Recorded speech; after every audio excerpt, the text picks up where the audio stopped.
Assalamualaikum warahmatullahi wabarakatuh. Selamat malam, selamat berjumpa kembali dengan Bapak dari Gerai Tak Bernama. Khutbah Bapak di malam ini adalah tentang Yohanes pasal 10 ayat 30. Aku dan Bapak adalah satu. Yohanes pasal 10 ayat 30, terjemahannya ada tambahannya, yaitu Aku dan Bapa adalah satu. Yang dimaksud dengan aku dan Bapa adalah satu, di situ artinya adalah kami adalah satu. Penyebutan kami di sini karena berasal dari aku dan Bapa. Jadi aku dan Bapa adalah kami. Bahasa Yunani Perjanjian Baru menggunakan 3 kata yang diterjemahkan dengan satu. Bahasa Yunani Perjanjian Baru menggunakan 3 kata yang diterjemahkan dengan kata satu, yaitu heis dalam bentuk maskulin, mia dalam bentuk feminim, dan hen dalam bentuk netral.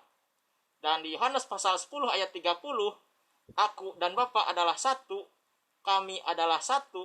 Satu di situ dalam bentuk hen atau netral. Sebaliknya, hen yang netral senantiasa berhubungan dengan satu kesaksian yang sama atau satu penghakiman yang sama atau satu tujuan yang sama atau satu pekerjaan yang sama, yaitu pekerjaan sebagai nabi atau sebagai utusan. Tidak pernah merujuk kepada satu oknum atau satu pribadi.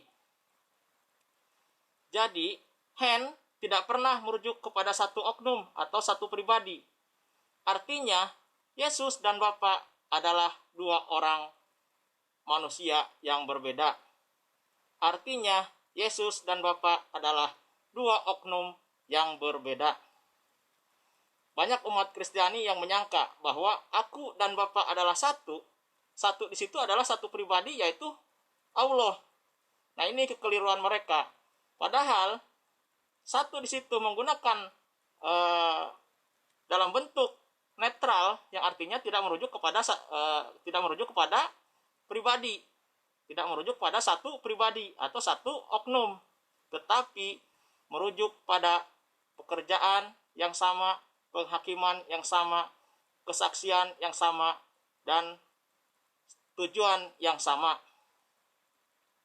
Mari kita simak arti aku dan Bapa adalah satu sesuai dengan bahasa aslinya, yaitu dari bahasa Yunani. Aku dan Bapa adalah satu, kami adalah satu. Untuk menafsirkan kata satu ini, kita lihat dulu artinya di dalam bahasa Yunani, dan kita lihat juga arti yang sinonim di dalam terjemahan baru. Satu atau hen di dalam bahasa Yunani dengan nomor leksikon 1520 atau nomor leksikon Yunani 1520, arti yang sinonim adalah masing-masing, bersama-sama, seorang demi seorang, satu persatu, seia sekata, sehati sejiwa, dan lain-lain.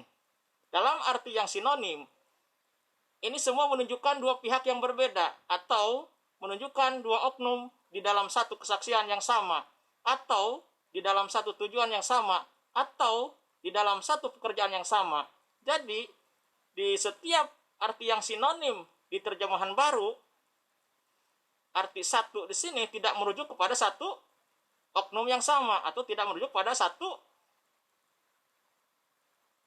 pribadi yang sama. Tetapi semua arti yang sinonim di terjemahan baru menunjuk pada 2 pribadi yang berbeda, atau merujuk kepada 2 oknum yang berbeda. Saya ulangi, dalam arti yang sinonim menunjukkan 2 pihak yang berbeda, atau dua oknum di dalam satu kesaksian yang sama, atau dua oknum di dalam satu tujuan yang sama, atau dua oknum di dalam satu pekerjaan yang sama. Kita bahas dengan arti masing-masing atau bersama-sama dan seorang demi seorang dalam satu kesaksian yang sama dan di dalam satu penghakiman yang sama. Ini bisa dilihat di Yohanes pasal 8 ayat 16 sampai ayat 18, yang artinya, dan jikalau aku menghakimi, maka penghakimanku itu benar, sebab aku tidak seorang diri, tetapi aku bersama dengan Dia yang mengutus aku. Dan dalam kitab Tauratmu ada tertulis bahwa kesaksian dua orang adalah sah. Akulah yang bersaksi tentang diriku sendiri, dan juga Bapa yang mengutus aku bersaksi tentang aku. Menurut Yohanes pasal 8 ayat 16 sampai ayat 18, ini sudah jelas sekali bahwa Yesus dan Bapa adalah dua pribadi yang berbeda. Yesus dan Bapa adalah dua orang manusia yang berbeda. Kita lihat di arti sinonim seia sekata atau sehati sejiwa. Ini juga menunjukkan ada dua oknum yang berbeda, tapi satu tujuan yang sama. Bisa dilihat di Yohanes pasal 17 ayat 8, yang artinya, sebab segala firman yang engkau sampaikan kepadaku, telah kusampaikan kepada mereka, dan mereka telah menerimanya. Mereka tahu benar-benar bahwa aku datang daripadamu, dan mereka percaya bahwa engkaulah yang telah mengutus aku. Jadi jelas bahwa yang dimaksud dengan satu di situ adalah firman yang telah disampaikan dari Bapa kepada Yesus, telah Yesus sampaikan juga kepada pengikutnya. Ini yang dimaksud dengan satu di sini. Selanjutnya, satu di dalam pekerjaan yang sama, Yohanes pasal 14 ayat 10, yang artinya, tidak percayakah engkau bahwa aku di dalam Bapa dan Bapa di dalam aku? Apa yang aku katakan kepadamu, tidak aku katakan dari diriku sendiri, tetapi Bapa yang diam di dalam aku, Dialah yang melakukan pekerjaannya. Nah, ini kata Bapa diam di dalam aku banyak ditafsirkan oleh umat Kristiani bahwa Bapa adalah roh dan Yesus adalah jasmaninya. Jadi Bapa dan Yesus adalah satu pribadi atau satu oknum. Padahal tadi di arti sinonim di terjemahan baru itu semua menunjukkan bahwa Bapa dan Yesus adalah dua oknum yang berbeda. Bapa dan Yesus adalah dua pribadi yang berbeda. Sesuai dengan Yohanes pasal 10 ayat 30 tadi, bahwa satu di situ tidak merujuk kepada satu pribadi, tetapi merujuk pada satu tujuan, satu pekerjaan, dan satu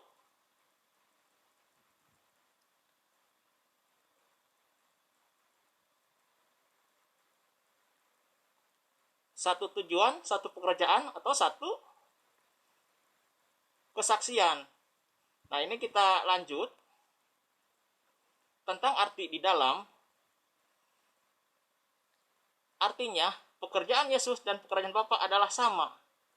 Ini disebut satu di dalam pekerjaan yang sama, yaitu pekerjaan Yesus dan pekerjaan Bapa adalah sama, yaitu sama-sama sebagai seorang nabi, sama-sama sebagai pekerjaannya adalah nabi, sama-sama sebagai utusan. Sedangkan arti di dalam bahasa Yunani ini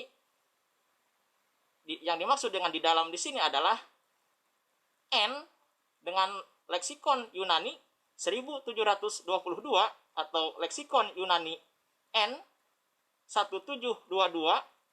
Ini artinya adalah di atau di dalam atau dengan atau bersama atau di antara. Dalam bahasa Inggris disebutkan artinya adalah in, by, with, dan sebagainya. Artinya Yesus bersama Bapa dan Bapa bersama Yesus.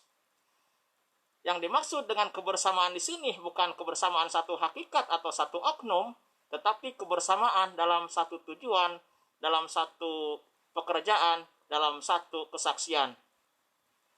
Arti Bapa diam di dalam Yesus adalah firman-Nya yang diam atau menetap di dalam Yesus.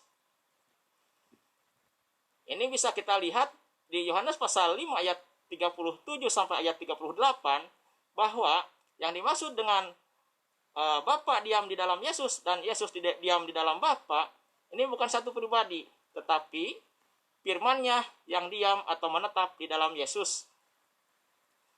Yohanes pasal 5 ayat 37 sampai 38 artinya, Bapa yang mengutus aku, dialah yang bersaksi tentang aku. Kamu tidak pernah mendengar suaranya, rupanya pun tidak pernah kamu lihat. Dan firman-Nya tidak menetap di dalam dirimu, sebab kamu tidak percaya kepada Dia yang diutusnya. Dan firman-Nya tidak diam di dalam dirimu. Nah, menetap di sini artinya adalah diam, sama.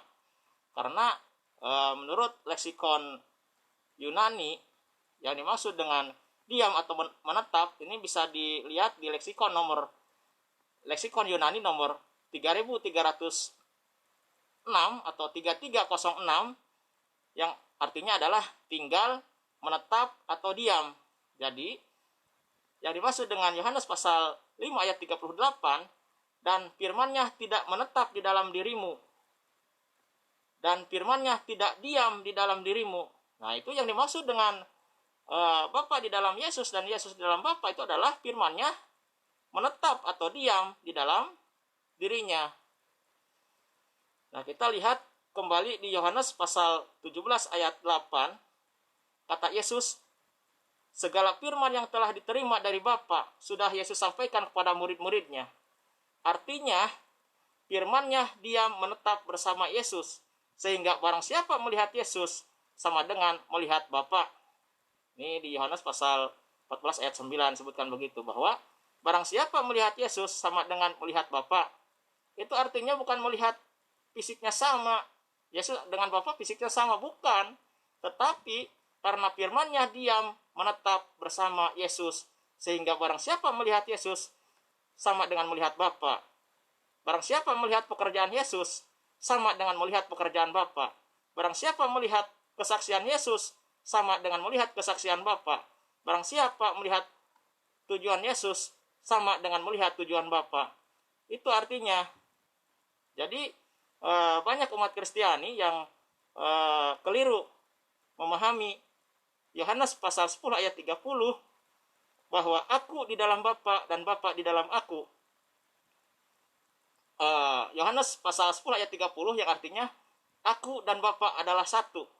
Satu di situ tidak merujuk kepada satu individu atau satu oknum, tetapi merujuk kepada satu tujuan yang sama, satu pekerjaan yang sama, atau satu kesaksian yang sama. Juga merujuk kepada satu penghakiman yang sama. Dan sudah di video-video sebelumnya sudah saya jelaskan bahwa yang dimaksud dengan Bapa yang dipanggil Yesus adalah Musa. Musa menerima Taurat dan Yesus menerima Injil. Nah, ini Musa dilanjutkan pekerjaannya oleh Yesus. Yang dimaksud dengan satu di situ adalah satu pekerjaan, yaitu sama-sama sebagai pekerjaannya adalah sebagai nabi atau sebagai utusan. Nah, sudah kita jelaskan tadi bahwa arti hand atau satu di situ yang dalam bentuk netral itu menunjukkan bahwa bukan satu pribadi yang sama atau satu individu yang sama, yaitu Allah. Bukan. Karena jelas Bapa dan Yesus adalah dua orang manusia yang berbeda. Dan Bapa dan Yesus adalah dua pribadi manusia yang berbeda. Itu sudah disebutkan di Yohanes pasal 8 ayat 16 sampai ayat 18 bahwa Bapa dan Yesus adalah dua orang manusia yang berbeda.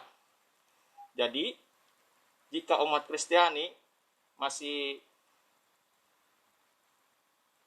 penasaran tentang video ini, silakan lihat, silakan tanyakan kepada Ibu Rita Wahyu atau Pak di sarapan pagi, bahwa yang dimaksud dengan aku dan Bapak adalah satu, di situ bukan satu oknum atau satu pribadi, tetapi satu dalam pekerjaan dan satu di dalam tujuan yang sama atau satu di dalam kesaksian yang sama. Jika Ibu Rita di sarapan pagi menyebutkan bahwa arti satu di situ adalah satu sebagai Allah, yaitu Bapa dan Yesus adalah Allah, itu justru keliru.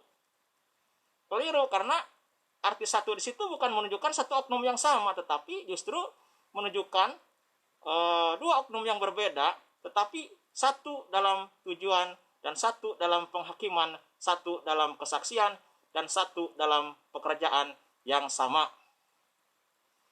Saya cukupkan sekian. Mudah-mudahan ada manfaatnya. Billahi taufiq wal hidayah. Wassalamualaikum warahmatullahi wabarakatuh.